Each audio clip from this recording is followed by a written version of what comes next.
$32 billion for Wiz. Alphabet is officially playing Monopoly. Panic buying, you mean? Have you seen the litigation numbers? Everyone is skipping due diligence just to buy an AI narrative.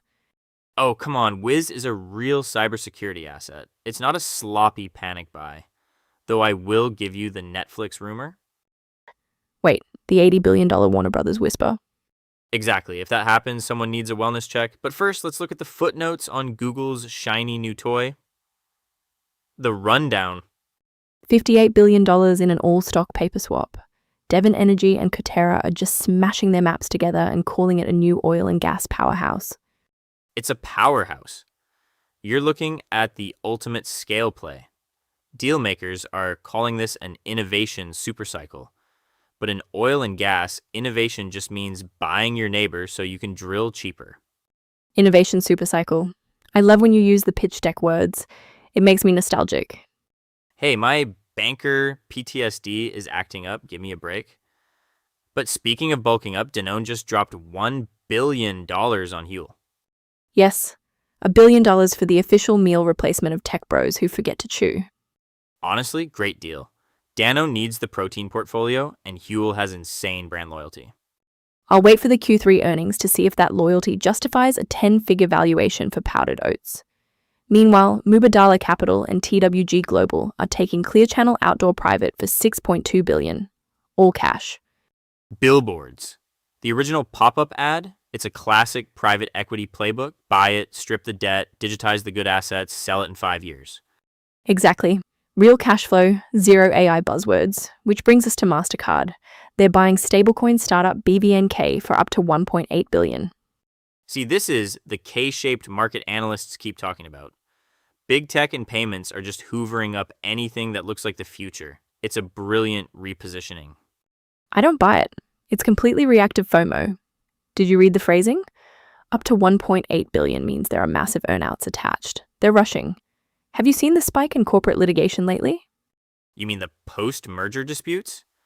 It's a mess. Buyers are doing sloppy due diligence because they're terrified of missing out on the tech wave.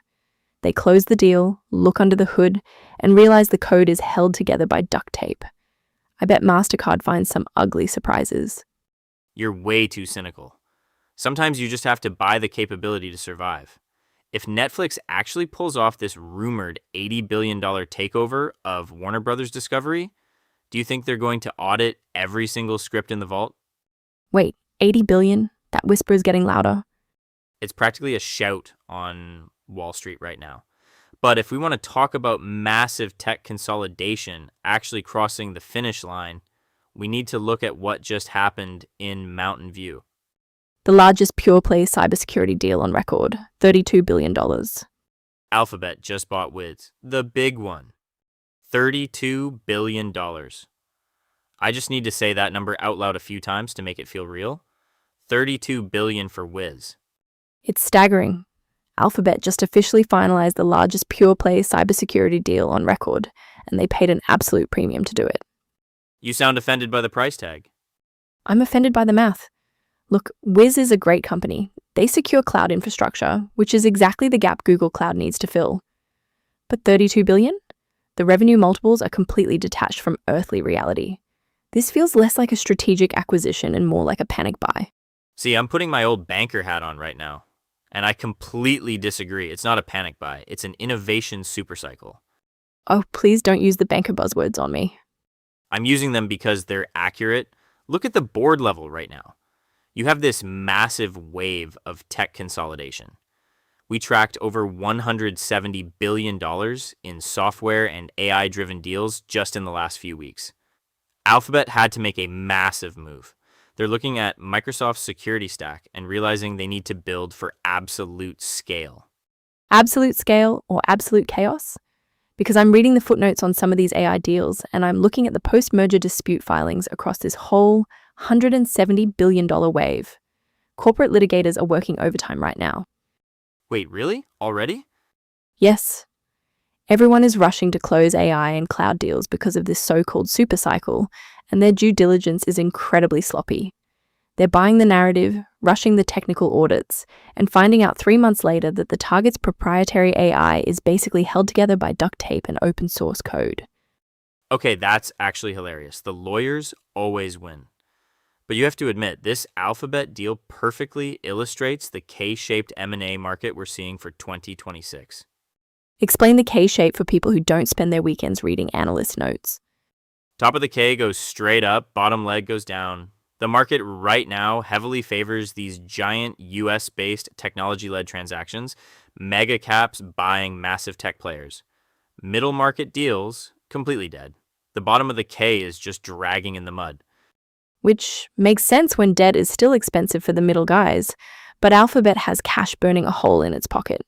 Still, I need to see how they integrate Wiz before I concede that $32 billion was anything other than a defensive overpay.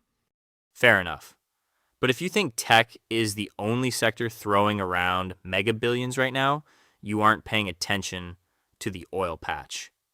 $58 billion of all-stock energy powerhouse coming right up. Voices. I keep hearing this phrase from the big desk analysts this week, and I actually love it. They are calling this an innovation supercycle. Oh, come on. Supercycle is just what bankers call blind panic when they want to charge a higher fee. It is an elegant phrase, Maya. Let me have it.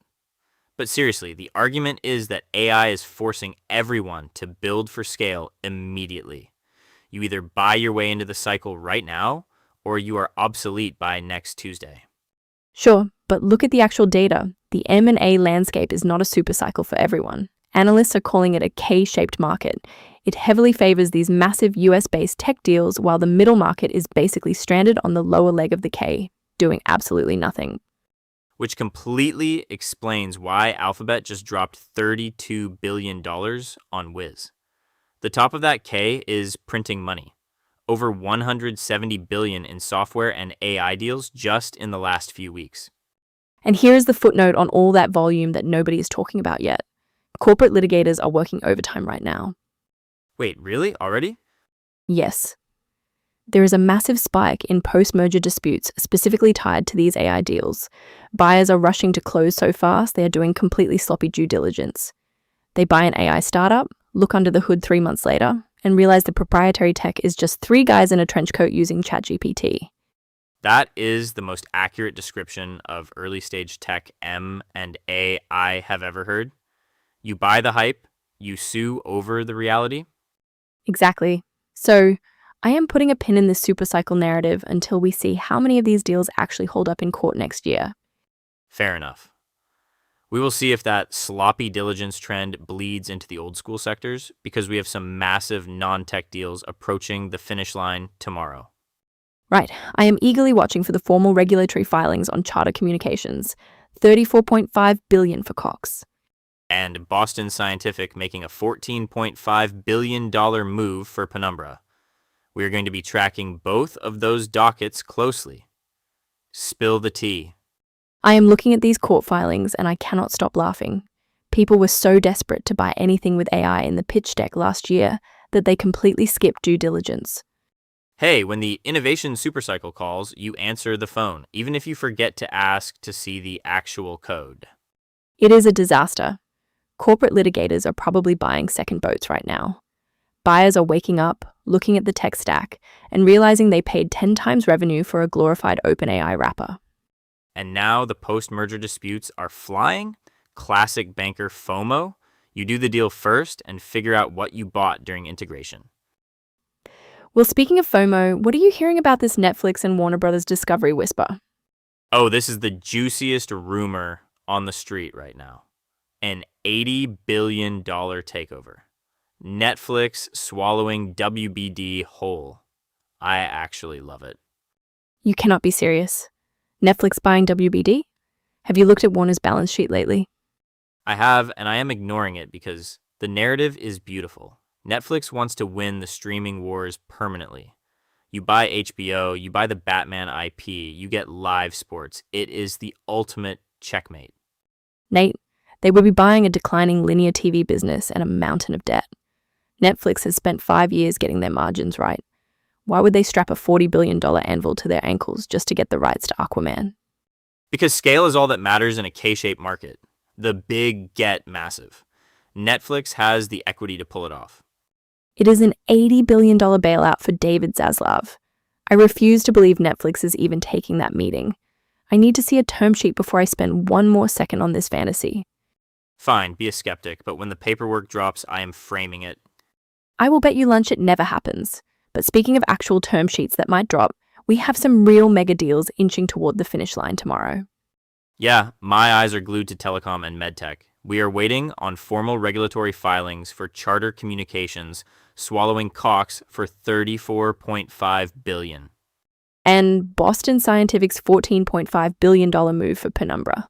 Let's look at the antitrust risk on those. Tomorrow's radar. I am refreshing the SEC page tomorrow morning, just waiting for the Charter and Cox paperwork to drop. $34.5 billion. You really think that happens tomorrow? The regulatory risk is massive. I bet they drag it out another week to polish the antitrust arguments. They want to front-run the Boston Scientific and Penumbra filing. Everyone wants to own the news cycle. I care way more about this Netflix and Warner Brothers Discovery whisper. $80 billion? Nate, come on. That is pure banker fan fiction. Is it Warner's catalog, Netflix's distribution? It makes total sense. The debt load makes me want to cry. But speaking of banker fiction, keep an eye on the court dockets tomorrow. Everyone rushed these AI deals so fast they skipped basic due diligence. The post-merger disputes are spiking. Hey, I resemble that remark. Sometimes you just have to close and pray. Which is exactly why I will be reading the litigation footnotes while you chase the $80 billion ghosts. Catch you next time.